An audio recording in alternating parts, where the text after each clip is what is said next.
الحمد لله رب العالمين والصلاة والسلام على سيد الأنبياء والمرسلين نبينا محمد وعلى آله وأصحابه أجمعين، أما بعد. أعوذ بالله السميع العليم من الشيطان الرجيم. بسم الله الرحمن الرحيم. يا أيها النبي جاهد الكفار والمنافقين.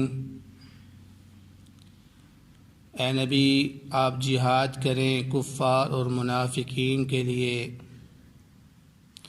وَاغْلُظْ عَلَيْهِمْ اور ان پر سختی کریں. وَمَأْوَاهُمْ جَهَنَّمْ اور ان کا ٹھکانہ جہنم ہے. وَبِئْسَ الْمَصِيرُ اور وہ لوٹنے کے حساب سے بری جگہ ہے.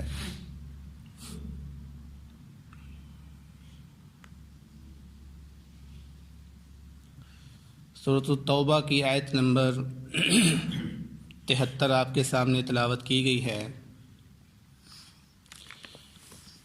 اس آیت مبارکہ میں اللہ رب العزت اپنے نبی حضرت محمد صلی اللہ علیہ وسلم کو یہ حکم دے رہے ہیں کہ وہ کفار اور منافقین کے خلاف جہاد کریں.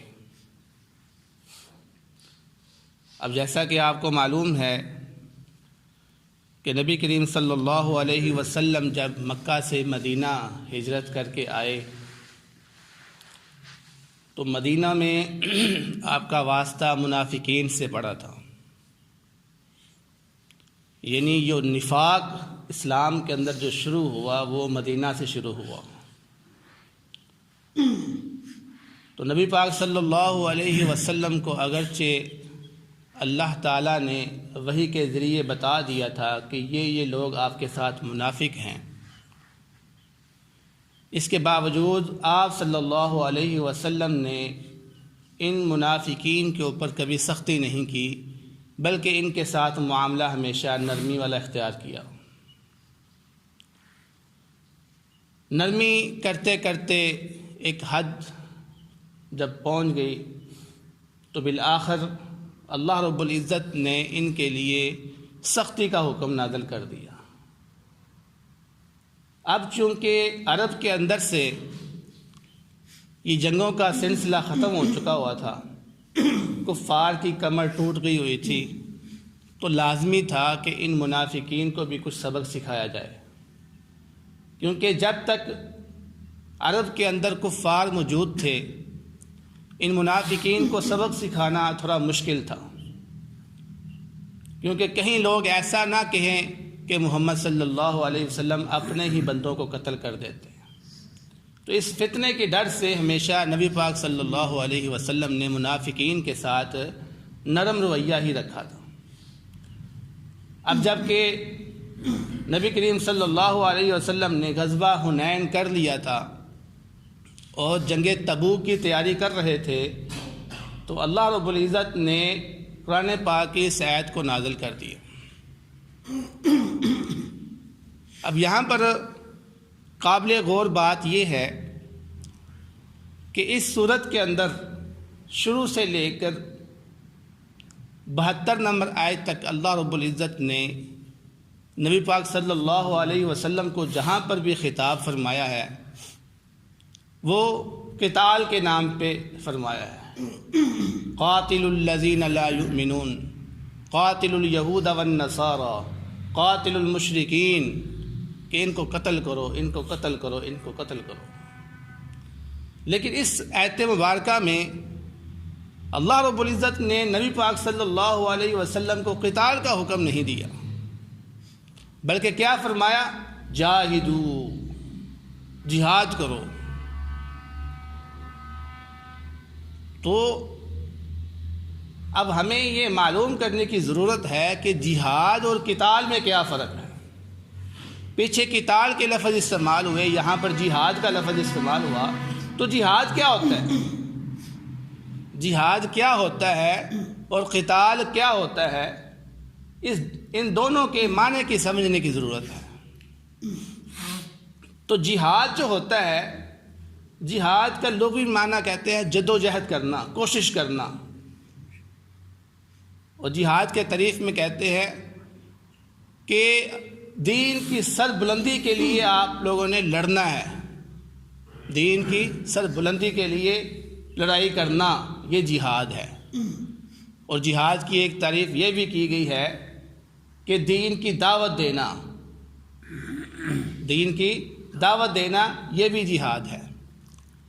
اب آپ لوگ سن چکے ہیں کہ جہاد کی 3 قسمیں ہیں، یعنی 3 قسم کا جہاد ہوتا ہے۔ ایک وہ جہاد جو انسان اپنے نفس کے ساتھ کرتا ہے، یعنی اپنے آپ پیش کرتا ہے اور جا کر لڑائی کرتا ہے، جس کو دوسرا نام قتال بھی کہا جاتا ہے۔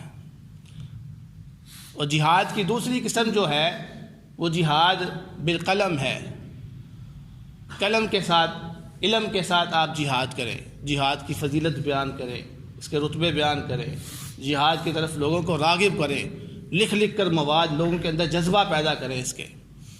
اور جہاد کی تیسری قسم مال ہے کہ مال کے ساتھ بھی جہاد کیا جا سکتا ہے۔ اگر آپ خود اپنے آپ کو جہاد میں پیش نہیں کر سکتے، اگر آپ اپنے ہاتھ سے کچھ لکھ نہیں سکتے، تو کم از کم اپنا مال پیش کریں۔ تو معلوم یہ ہوا جہاد کا معنی بڑا وسیع ہے۔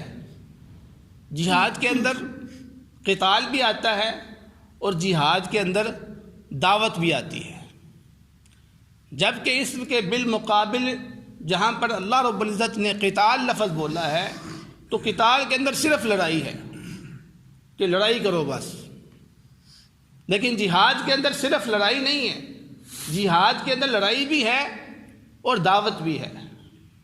تو ان دونوں کو کیسے استعمال کرنا ہے، کب استعمال کرنا ہے؟ ضرورت کے اعتبار سے، جس چیز کی ضرورت آپ کو لاحق آتی ہے اس کے مطابق آپ ان دونوں میں سے کوئی بھی کام کر سکتے ہیں۔ تو جب تک نبی کریم صلی اللہ علیہ وسلم مکہ میں تھے، اللہ رب العزت نے آپ صلی اللہ علیہ وسلم کو جہاد کا ہی حکم دیا کہ جہاد کرے۔ مکہ میں آپ کو قتال کا نہیں کہا کیونکہ مسلمان کمزور تھے، وہاں کہا دین کی دعوت دی جائے، دین کو عام کیا جائے۔ لیکن جیسے ہی آپ مدینہ میں پہنچے تو اللہ رب العزت نے قتال کا حکم دے دیا کہ اب قتال کرو آپ۔ تو مدینہ کے بعد پھر نبی کریم صلی اللہ علیہ وسلم نے یہ جنگوں کا سلسلہ شروع کر دیا تھا۔ اس لیے کہتے ہیں کہ جہاد جو ہے وہ ہر ٹائم فرض ہے، جہاد ہر ٹائم فرض ہے، کیونکہ جہاد کا معنی کیا ہے؟ دعوت دینا، ضرورت کے تحت حدیں قائم کرنا۔ تو یہ دعوت کا کام جو ہے یہ تو مسلمانوں کے اوپر ہر ٹائم فرض ہے، لیکن قتال ہر ٹائم فرض نہیں ہے۔ قتال صرف اس ٹائم فرض ہے کہ جب اس کی نوبت آ جائے، جب دشمن آپ کے گھروں میں گھس جائے، آپ کے علاقوں میں گھس جائے، آپ کے ملک کے اندر گھس جائے۔ تو اسی طرح سے ہمیں یہ معلوم ہو گیا کہ قتال اور جہاد میں کیا فرق ہے۔ اب اللہ رب العزت نے اس آیت مبارکہ میں کیا فرمایا؟ یا ایھا النبی جاہد الکفار والمنافقین، کہ اے نبی آپ کفار اور منافقین کے خلاف جہاد کریں۔ اب کفار کے ساتھ کس طرح جہاد کرنا ہے؟ لڑائی کے ساتھ، جس طرح کہ اللہ کے نبی شروع سورت سے ہی بیان کرتے آ رہے ہیں کہ ان کے ساتھ لڑو۔ اور منافقین کے ساتھ کس طرح جہاد کرنا ہے؟ دین کی دعوت دینے۔ یعنی اگر ہم تاریخ کو دہرائیں تو ہمیں معلوم یہ ہوتا ہے کہ نبی پاک صلی اللہ علیہ وسلم نے منافقین کے ساتھ قتال نہیں کیا، منافقین کے ساتھ قتال نہیں کیا۔ اس لیے یہاں پر اللہ رب العزت نے جہاد کا لفظ بولا کیونکہ اس کے اندر قتال بھی ہے اور دعوت بھی ہے۔ تو کفار کے لیے قتال ہے اور منافقین کے لیے دین کی دعوت ہے۔ لیکن اس کے ساتھ ساتھ اللہ رب العزت نے کیا بیان فرمایا کہ وَغْلُظْ عَلَيْهِمْ، کہ ان کے اوپر سختی کریں۔ یعنی پہلے جو نرمی کا گوشہ آپ کرتے تھے ان کے ساتھ، اب ان کے اوپر سختی کرنی ہے۔ سختی کس چیز میں کرنی ہے؟ کہ اگر دین کی یہ مخالفت کرتے ہیں تو ان کو سخت سے سخت سزا دی جائے گی۔ اگر یہ شریعت کے حدودوں کو پامال کرتے ہیں تو ان کے اوپر حدوں کو قائم کیا جائے گا۔ اب یہ خیال نہیں کیا جائے کہ کفار کیا کہیں گے، کیونکہ کفار تو اب مٹ چکے ہیں. اب ان کے اوپر انصاف کے ساتھ جو ہے نا وہ حکم لاگو کیا جائے گا. تو نبی پاک صلی اللہ علیہ وسلم جب تبوک کی تیاری کر رہے تھے تو منافقین کی اپنی ایک سازش چل رہی تھی. آپ کو معلوم ہے کہ مدینہ کے اندر ایک مسجد بنائی گئی تھی جس کا نام مسجد زرار تھا. اور مسجد زرار کا مطلب ہوتا ہے تکلیف دینے والی مسجد، نقصان پہنچانے والی مسجد. زرار نقصان کو بولتے ہیں. تو جب نبی پاک صلی اللہ علیہ وسلم غزوہ حنین سے فارغ ہوئے اور روم کے ساتھ یہ جنگ شروع ہوئی تھی مسلمانوں کی، تو ایک شخص ابو عامر جو کہ یہودی تھا، مدینے کے قبیلہ خزرج میں رہتا تھا، یہ جب نبی کریم صلی اللہ علیہ وسلم نے ان کو نکال دیا یہاں سے تو یہ بھاگ کر روم میں چلا گیا تھا. بندہ ابو عامر یہ یہودی تھا، بعد میں عیسائی ہو گیا. روم کے ساتھ جب ان کی جنگ شروع ہوئی تو روم والوں نے اس کو جاسوس کے طور پر استعمال کیا کہ تمہارے وہاں پر جاننے والے ہیں، تو مدینہ کے اندر ہم حملہ کرنا چاہتے ہیں، تو مدینہ میں ہمارا کوئی نہ کوئی مرکز ہونا چاہیے. تو کیا کیا جائے؟ تو انہوں نے کہا ہم مدینہ کے اندر ایک مسجد تعمیر کرتے ہیں جو ہمارا مرکز ہوگا. مسجد تعمیر کرتے ہیں جو ہمارا مرکز ہوگا، کیونکہ ویسے اگر مرکز بنائیں گے تو شک پڑ جائے گا، ہم پھنس جائیں گے، پکڑے جائیں گے. لیکن اگر ہم مسجد تعمیر کریں گے تو اس پہ کسی کو شک نہیں ہوگا. تو انہوں نے قباء کی سائڈ پر، جہاں پر مسجد قباء بنی ہوئی ہے، اس کے ساتھ علاقے میں مسجد تعمیر کرائی. اور اس مسجد کا انہوں نے عذر پیش کیا نبی پاک صلی اللہ علیہ وسلم کے آگے کہ ہم بسا اوقات مسجد قباء میں جا کر نماز نہیں پڑھ سکتے کیونکہ بارش کا موسم ہوتا ہے یا ٹھنڈ ہوتی ہے یا مجبوری بسا اوقات ہوتی ہے، تو ہر وقت مسجد قباء میں نہیں جایا جا سکتا، ہمیں دور پڑتی ہے وہ. اس لیے ہم مسلمانوں کی آسانی کے لیے اپنے علاقے کے اندر جو ہے وہ مسجد تعمیر کرنا چاہتے ہیں. خیر انہوں نے مسجد تعمیر کی اور مسجد بنانے کے بعد انہوں نے نبی پاک صلی اللہ علیہ وسلم کو دعوت دی کہ آپ آئیں اس مسجد کے اندر اور نماز کروائیں تاکہ ہماری مسجد کے اندر برکت ہو. اب انہوں نے اصل جو مقصد تھا اس کا مسجد کا وہ اس کو مرکز بنانا تھا کہ منافقین جتنے بھی ہیں انہوں نے جب آپس میں مشورہ کرنا ہو تو اس مسجد میں جمع ہو جائے. کوئی جاسوس آنا ہو تو اس کو رہنے کے لیے بندوبست اس مسجد کے اندر کیا جائے. اور جب ہم رومی مسلمانوں کے اوپر حملہ کریں تو خفیہ طور پر جو منافقین کی امداد تھی وہ بھی اس مسجد کے اندر سے آئے. ان کے آپ کو ہتھیار دیے جائیں گے جو اس مسجد کے اندر سنبھال کر چھپا کر رکھے جائیں گے. تو نبی پاک صلی اللہ علیہ وسلم جب تبوک کی جنگ سے واپس آئے فتح یاب ہو کر، تو اللہ رب العزت نے منافقین کے بارے میں سخت رویہ کرنے کا اختیار دے دیا، حکم جاری کر دیا. تو نبی پاک صلی اللہ علیہ وسلم نے اپنے چند صحابہ کو پھر حکم دیا کہ اے صحابہ انہوں نے جو مسجد بنائی ہے اس مسجد کو جا کر جلا دیا جائے، کیونکہ نبی کریم صلی اللہ علیہ وسلم کو ان کے مشن کا پتہ چل گیا تھا کہ مسجد کی یہ بنیاد جو ہے وہ کس لیے بنائی گئی ہے، عبادت کرنے کے لیے نہیں بنائی گئی، بلکہ اس کو تو مسلمانوں کے خلاف استعمال کرنے کے لیے بنائی گئی ہے. اس لیے اللہ رب العزت نے قرآن پاک کے اندر بھی اس مسجد کا ذکر کیا، والذین اتخذوا مسجدا ضرارا وقتالا وکفرا بین المسلمین، کہ یہ مسجد جو بنائی گئی ہے یہ کفر کے لیے بنائی گئی ہے اور مسلمانوں کے درمیان فتنہ علیحدگی ڈالنے کے لیے بنائی گئی ہے. لہذا نبی پاک صلی اللہ علیہ وسلم نے اس مسجد کو گرانے کا حکم دیا. پھر صحابہ کرام نے اس مسجد کو آگ لگا دی تھی، گرا دیا تھا اس کو. یہ معنی ہے وَغْلُظْ عَلَيْهِمْ کہ آپ ان کے اوپر سختی کریں.